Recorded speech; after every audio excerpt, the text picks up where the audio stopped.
हामी आज जौला आन्टीका घर पुगेका छौँ पन्दारा वार्ड नम्बर 7 वार्ड नम्बर 6 मा पुगेका छौँ। दिदीको पहिला बिरामी हुनुहुन्थ्यो काठमाडौँ।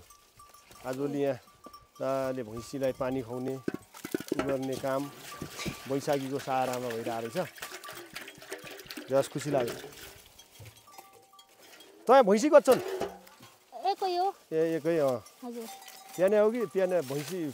त्यहाँ नै छ के पछि अब बान्ता भएको छ। पल्दा 2। ल ल। खै पानी खुवाउँदो एउटै दिन काट्यो नि बस्दो। ठिक छ ठिक छ। घरहरूमा लाग्दी उता एउटै आउँदो एउटै दिन काट्यो। न यो राम्रो कुरा हो नि त। अरू बाख्रा छन् कि? बाख्रा अलिअलि छन्। पहिला त छिया सर अब खासै छैन। ठिक छ पानी अनि राख्नु भएको थियो।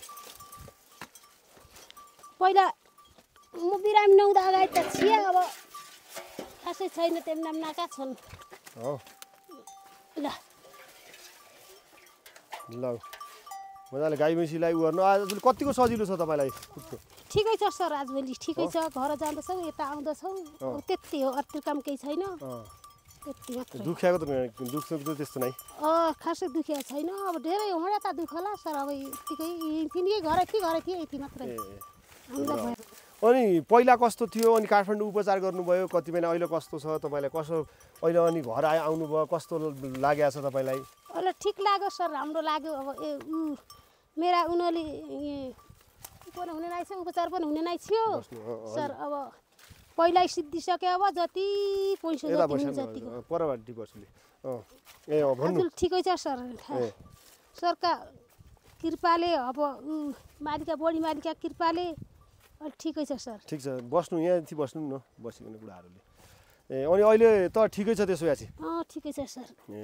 पहिला कति कसो भयो थियो तपाईँका उतल एकदम दुःख चितवन गयो अनि कसरी भयो? अहिले कति ठिक भयो चाहिँ कहिले आउनुभयो? चितवन जान्ताको पहिला ठिक भयो न। अलिअलि छाना थिए त्यति जाँदैछ गडा थिए जाँदैछ। त्यसपछि अब यो खुट्टो क्याप भएछ त्यसै खाली हुन्छ त्यो बाहिर निस्क्यो रे। उता कहीँ बाहिर उता नजानु भयो। अब चितवन गएँ। चितवनबाट अब वल्लपर्त पढिकन सरले अब उता बोलाउनु भयो हजुरले। उता उपचार गऱ्यो। अब उपचार गरिकन राम्रै भएको छ थलौजी। अब यत्रो पछाडि कष्ट हुने हो सर। अब यत्रो ठिक छ। तपाईँ खास के भएको क्या गरेको त? हामीले उपचार त गर्थ्यौँ क्या कस्तो सहयोग गरिदिएको? हजुरले सहयोग नगरी त कहीँ भयो। अब हजुरले उताबाट तपाईँ समस्या क्या थियो क्या गरिदियो उपचार भनेको? समस्या अब खुट्टाको अब बेटाइ पनि थियो सर। अब बेटाइ पनि गाडी पनि एका गाडी 4-5 जना अक्का गाडी हाल्दा थिए।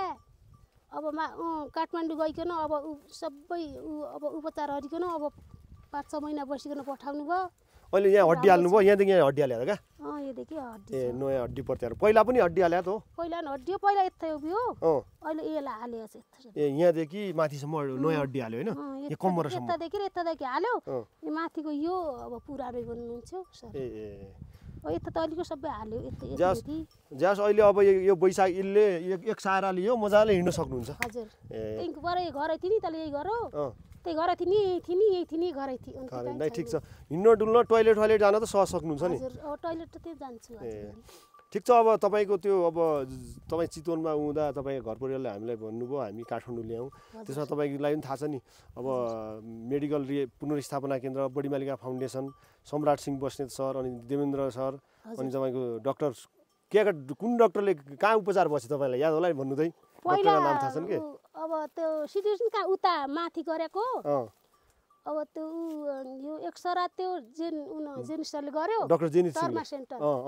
पछि ललितपुर अब बसन्त सर। बसन्त sir KIST medical college. KIST medical. अहिले उसरी तपाईँलाई यो सहयोग गर्दा कसलाई सम्झनुहुन्छ? नाम पढाए कोही याद छ भन्नु न त्यसो भए। अब नाम कहीको भन्नु अब त सरकै अब देवेन्द्र सर भयो। अब सोमराज सर भयो। बसन्त सर भयो। जेनिस सर भयो। दुर्गा पनि थियो। दुर्गा भाइ अब त्यति त हुनु थियो। आजभोलि अरू मैले चिनेकै छैन।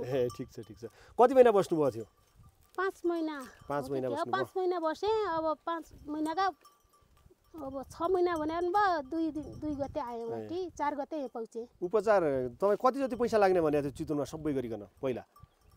चितवन अब 5.5 लाख उइको भनेको थियो स्टिलको। अब अरू कति लाग्ने थियो थाहै छैन। भनेको 8-10 लाख रुपियाँ लाग्ने थियो। हजुर। अनि तपाईँलाई अहिले त ठिक छ अब एकदम आफ्नो केयर गर्नु होला। हजुर अब यति नअरेर त के हुँदैन सर, यति त अब आउनै पर्यो। अब योभन्दा बाहिर कहीँ गएको छैन। अब खाना पनि बाबेर छोरी गर्छन्, बिहान मात्रै गर्छु। ठिकै छ। अहिले दुख्ने केही छैन त्यस्तो?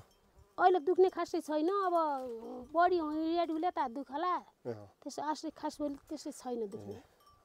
पक्कै पनि आज हामी जौला देवी बुढा जो आमा हुनुहुन्छ उहाँको घर पुगेका छौँ। यो बाजुराको त्रिवेणी नगरपालिका वार्ड नम्बर 6 कैलाशमाडुको पनि अझ एकदम कुना पन्दारा गाउँ। पन्दाराको पनि अझ यहाँ माथि जङ्गल छ। पन्दाराको वडा कार्यालयबाट उहाँहरूको यो कैलाशमाडुको डाँडाबाट लगभग हामीलाई मोटरसाइकलमा 1 घन्टा जति लागेको उहाँको घर पुग्दा। यहाँभन्दा माथि गाउँ पनि छैन, यहाँभन्दा माथि बढीमालिका, यहाँ माथि रोड पनि छैन, यहाँभन्दा माथि गाउँ पनि छैन, यहाँभन्दा माथि बढीमालिका क्षेत्रको एरिया, बढीमालिका क्षेत्रमा पुग्यौँ। उहाँको घरमा पुगिरहँदा हामीले उहाँले यहाँ गाई भैँसीलाई पानी खुवाइरहेको, यताउति गरिरहेको देखायौँ।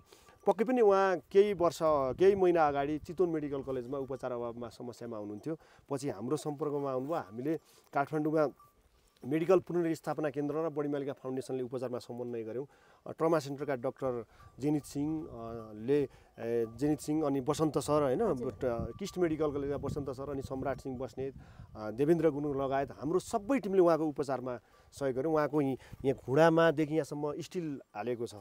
पहिला क्यान्सर भएका कारणले उहाँको पहिला चितवनमा 6-7 वर्ष अगाडि होइन, 6-7 वर्ष अगाडि त्यो हड्डी फालिएको र नयाँ हड्डी हालेको थियो। त्यो पनि पछि के कारणले निस्कियो र पछि खुट्टा सुन्निएको थियो। उहाँ एकदमै बेडमा पनि राखेर 2-3 जना राख्नुपर्ने, गाडीमा राखेर 2-3 जना राख्नुपर्ने अवस्थामा हाम्रो मेडिकल पुनर्स्थापना काठमाडौँमा पुग्नु भएको थियो आमा। तर आज एकदमै उहाँ पहिलाभन्दा धेरै हुन त अब पहिला हामी जस्तो नर्मल मान्छेको जस्तो नभए तापनि उहाँ यो बैशाखीको सहाराले घरदेखि यहाँसम्म आउने जाने गर्नुहुन्छ। हामी एकदम यहाँभन्दामा दुर्गम गाउँमा पुगेर उहाँ आमालाई हामी भेट्न आएको छौँ। एकदम खुसी त हुनुहुन्छ नि? खुसी छौँ सर। सहयोग गर्यो अब सबैलाई भनिराखेको छु सर। अब यो पछि पनि अरूलाई पनि कहिल्यै पनि जानु होला, त्यता सजिलो छ, बस्ने ठाउँ सजिलो छ, खाने ठाउँ सजिलो छ, माइसबन सबै इमान्दारी छन् भनिराखेकै छौँ। अब पनि अझ यो पछि पनि यसै भएपछि त्यता जाने सर, अन्त्य अब कहीँ जाने नै। सरलाई चिनेकै, अब जति चिनेका छन् त्यतिलाई चिनेकै छन्। अब यहीँको स्थिति यस्तै छ। ल धन्यवाद दिदी, ल धन्यवाद।